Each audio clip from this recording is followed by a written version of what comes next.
Do you make more money in tips driving a Tesla versus other vehicles for Lyft and Uber?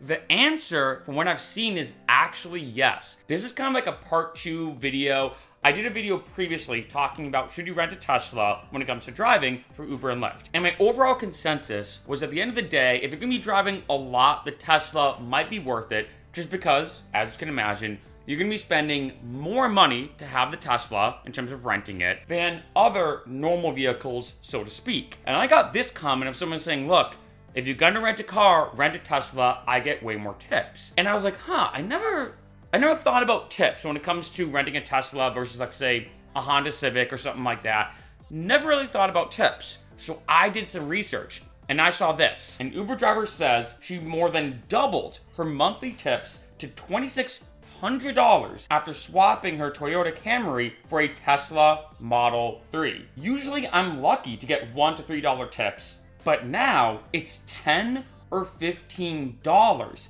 Sometimes consecutively. She said she made $2,600 in tips during a 25-day period of driving the Tesla. She usually made around $800 to $1,000 over the same exact period in her Camry. That means she's making, on average, about $104 every day just from tips as a result, direct result, from having the Tesla. And talking about that video like I did previously, doing the numbers out, that means, like, say, when it comes to driving a Tesla, it is infinitely better in terms of making more money. And while having a Tesla is gonna cost you a lot more initially in terms of the rental fee and everything, it heavily outweighs a Civic, Camry, any other normal vehicle in terms of the amount that you can make, especially now talking about the tips. That is something I didn't even really think about in that prior video I did, but there's no denying you make way more money in tips with a Tesla than a lot of other vehicles, and that amount you're gonna make, as you saw from that article, is gonna heavily offset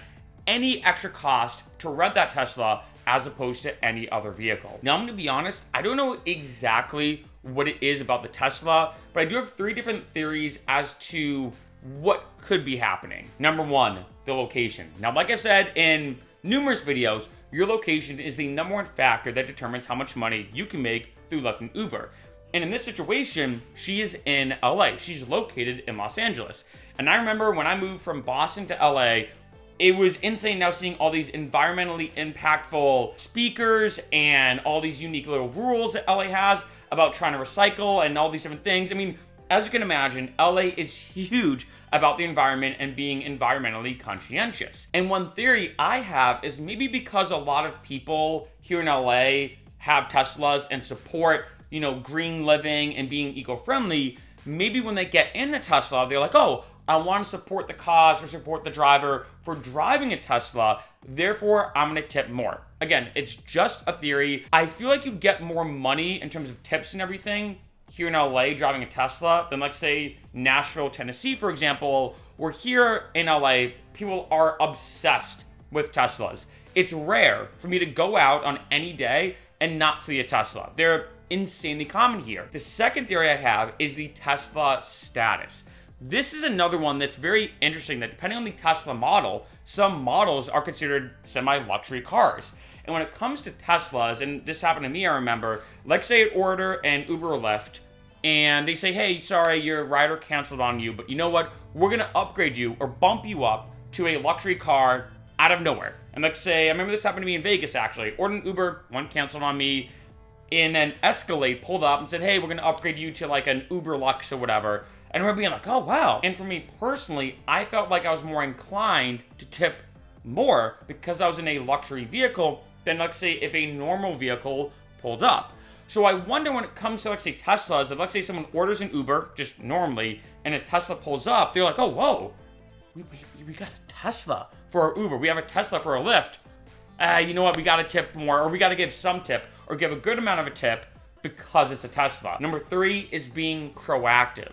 What I mean by this, and this is the big question I thought of when reading all these articles and looking at different reports of Tesla drivers getting more tips, is it a retroactive thing or a proactive thing? Retroactive is what I talked about before, where, like, say someone orders a vehicle, they're not thinking anything of it, they order a normal Uber or Lyft, and a Tesla pulls up and they're like, ooh, Tesla, now I'm gonna tip more? Or is it the other way around? Maybe for a lot of people, like say if they're gonna order an Uber Comfort or an Uber Green, which is very, very popular here in LA. There are other parts of the country and other parts of the world that don't even have Uber Green or Uber Comfort, and they probably don't even know about it. But here in LA, it's a lot more common. So I wonder for some people if it's the proactive nature that if you think about it, for someone ordering an Uber Comfort, they're probably more likely to tip anyway. If someone orders an Uber Green, they have no problem spending extra money to support the environment because they get a green vehicle. So maybe they're already in the mindset to tip more. As you can imagine too, this probably depends person to person. Some people order a Uber Comfort already in the mindset, I'm gonna tip a lot because I'm ordering a comfort vehicle. Other people though, they order a random vehicle, a Tesla pulls up and they're like, ooh, we got a Tesla today, and they decide to tip more because it's a Tesla. At the end of the day, no matter what though, the numbers don't lie. If you drive a Tesla, you will more likely than not be getting significantly more tips, even though, yeah, you're gonna be spending more money initially to rent that Tesla, you're gonna be getting way more money in the long run.